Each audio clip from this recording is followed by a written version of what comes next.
Dear students, आज हम ecosystem की पारिस्थितिक तंत्र की संरचना और कार्य के बारे में अध्ययन करेंगे। ये जो इकोसिस्टम है वो BA third year environmental geography के जो सेकंड पेपर है एनवायरमेंट ज्योग्राफी उसका द्वितीय इकाई में सिलेबस में है। तो पारिस्थितिकी तंत्र की संरचना एवं कार्य, structure and functions of ecosystem. पारिस्थितिक तंत्र के दो प्रमुख कार्य हैं। पहलू है संरचना और कार्य। पहले है आपकी संरचना, यानी पारिस्थितिक तंत्र का स्ट्रक्चर्स क्या है, और उसके बाद में पारिस्थितिक तंत्र के अंदर कार्य क्या है उसका। तो पहला है संरचना। संरचना में जैविक समुदाय में पाए जाने वाली जातियों की संख्या, बायोमास, जीवन काल, लाइफ टाइम एंड क्षेत्र को सम्मिलित किया जाता है। इसके अतिरिक्त पोषण, जल, तापक्रम आदि को संरचना के तत्व माना गया है। किसी भी निश्चित स्थान समय इकाई वाला पारिस्थितिकी तंत्र उस क्षेत्र विशेष के समस्त पादपों एवं जंतुओं तथा उनके भौतिक पर्यावरण के सकल योग का प्रतिनिधित्व करता है। यानी किसी एक निश्चित स्थान समय में उपस्थित जो इकोसिस्टम होता है वो उस क्षेत्र विशेष के समस्त पादप और जंतु, यानी उस क्षेत्र में पाए जाने वाले समस्त पादपों और जंतुओं का साथ में उसके भौतिक पर्यावरण के जो कुल योग होता है उसका प्रतिनिधित्व करता है, यानी बताता है। यानी किसी स्थान पर समय विशेष पर पाया जाने वाला एक इकोसिस्टम उस स्थान विशेष पर उस समय पर उपस्थित विभिन्न प्रकार के जो वनस्पति है, जीव जंतु हैं और उनका जो एनवायरमेंट है उसको बताता है। इसकी संरचना तीन मूलभूत घटकों, प्रथम ऊर्जा घटक, द्वितीय जैविक घटक, तृतीय अजैविक या भौतिक घटक द्वारा होती है। यानी इसकी संरचना का निर्माण के अंदर तीन तत्व या कारक सम्मिलित होते हैं। पहला ऊर्जा घटक, दूसरा है जैविक घटक और तीसरा है अजैविक घटक। इन तीनों संगठनों के मध्य जटिल अंतः क्रियाएं होती हैं तथा विभिन्न जीवों में भी पारस्परिक क्रियाएं होती हैं। कार्य, यानी इन तीनों घटक कौन से हो गए आपके, जैविक तत्व, अजैविक तत्व और उनका जो एनवायरमेंट है हुआ। ये जैविक और अजैविक तत्व आपस में भी क्रिया करते हैं, एक दूसरे के साथ क्रिया करते हैं, साथ साथ में एनवायरमेंट के साथ भी क्रिया करते हैं।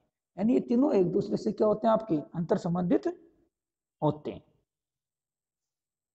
कार्य, पारिस्थितिकी तंत्र एक कार्यशील इकाई है जिसमें जैविक संगठक, पादप, मनुष्य से जीव जंतु तथा सूक्ष्म जीव तथा भौतिक संगठक, संक्राबद्ध वर्ग स्तरीय चक्रीय क्रियाविधियां, ऊर्जा प्रवाह, जलीय चक्र, जैव और रासायनिक चक्र, खनिज चक्र, अवसाद चक्र के माध्यम से परस्पर घनिष्ठ रूप से एक दूसरे से संबंधित होते हैं। इस प्रकार पारिस्थितिकी तंत्र में निम्नलिखित क्रिया संपादित होती है। यानी पारिस्थितिकी में कौन कौन से कार्य होते हैं, जैव ऊर्जा का प्रवाह, पोषक चक्र, पर्यावरण द्वारा जीवों का तथा जीवों द्वारा पर्यावरण का नियमन।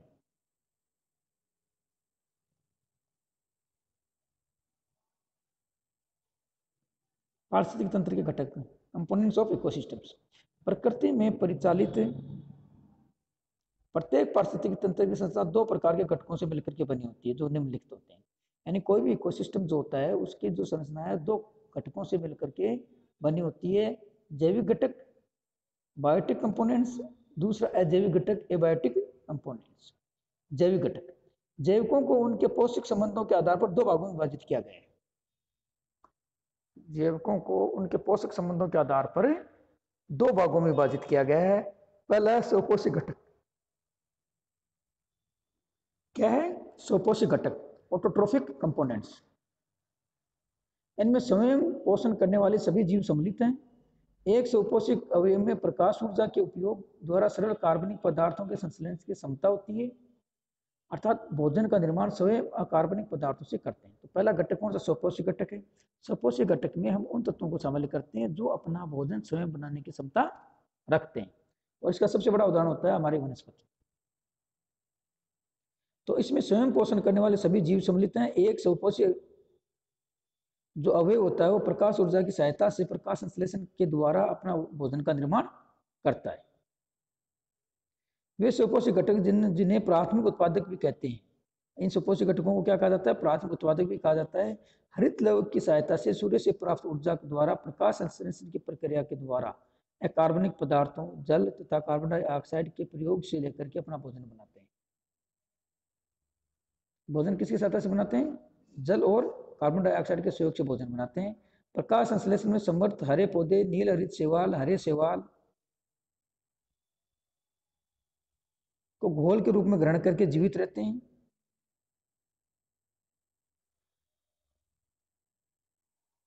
दूसरा है परजीवी, पैरासाइट।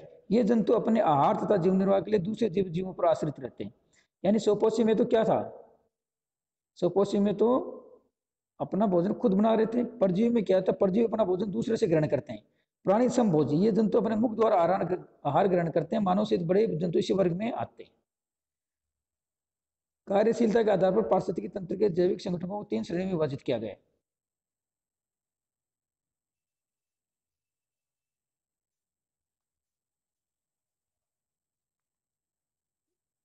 तो सबसे पहले हमने किन भागों में बांटा? स्वपोषी घटक और परपोषी घटक बांटे।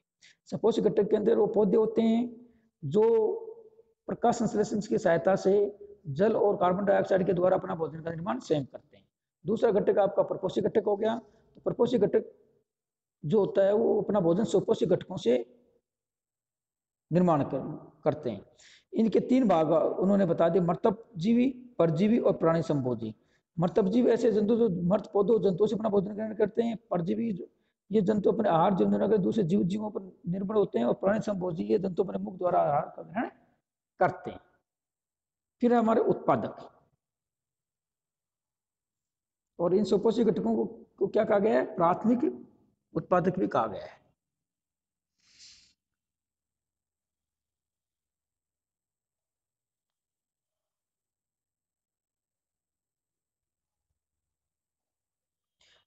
कार्यशीलता के आधार पर पारिस्थितिकी तंत्र के जैविक संगठनों को 3 श्रेणी में विभाजित किया गया। उत्पादक, इसमें स्वयं अपना भोजन बनाने वाले हरी पत्ती वाले स्वपोषी पौधे होते हैं। उन्हें प्राथमिक उत्पादक भी कहते हैं। इन स्वपोषी पौधों पर निर्भर जीव जंतु एवं मानव को द्वितीयक उत्पादक कहा जाता है। प्राथमिक उत्पादक जैविक एवं अजैविक घटकों के मध्यस्थ होते हैं, क्योंकि ये सूर्य से प्राप्त ऊर्जा से प्रकाश संश्लेषण करके आहार निर्माण करते हैं, जिनके बाद में उनकी जड़ों द्वारा अजैविक पदार्थ ग्रहण करते हैं। यानी सबसे पहले उत्पादक हैं, पेड़ पौधे हैं। जो पेड़ पौधों को ग्रहण करते हैं वो प्राथमिक उत्पादक कहलाते हैं। फिर आपका उपभोक्ता, ये वो परपोषी जीव होते हैं जो स्वपोषी पादपों द्वारा उत्पादित जैविक तत्वों से अपना भोजन ग्रहण करते हैं। यानी उपभोक्ता कौन से होते हैं? उत्पादक तो हो गए पौधे। इन पौधों को जो ग्रहण करते हैं वो क्या कहलाते हैं? हमारे उपभोक्ता कहलाते हैं। उपभोक्ता केवल पौधों पर निर्भर नहीं होते। ये आगे चलकर हम बताएंगे कि आपको अलग अलग प्रकार के उपभोक्ता होते हैं। लेकिन प्राथमिक जो उपभोक्ता होता है वो पेड़ पौधों से अपना भोजन ग्रहण करता है।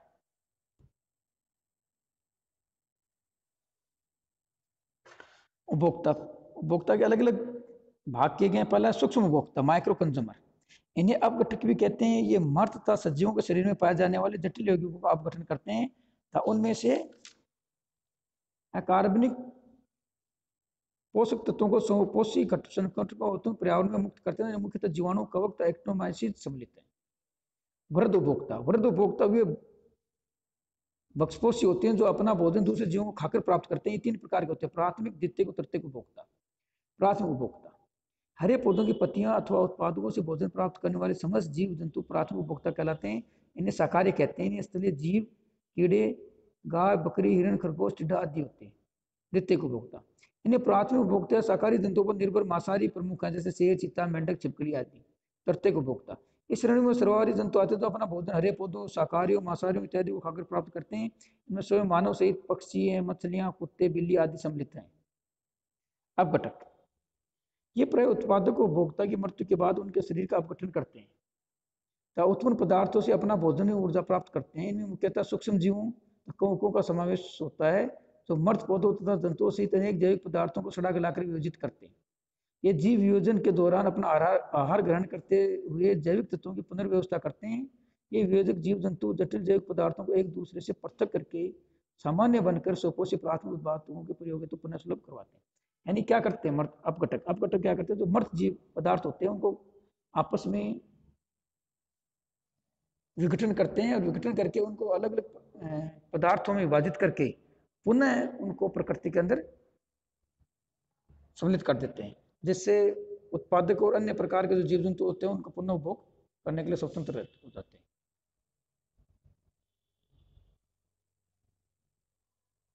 अजैविक घटक, अजैविक घटक 3 प्रकार के होते हैं।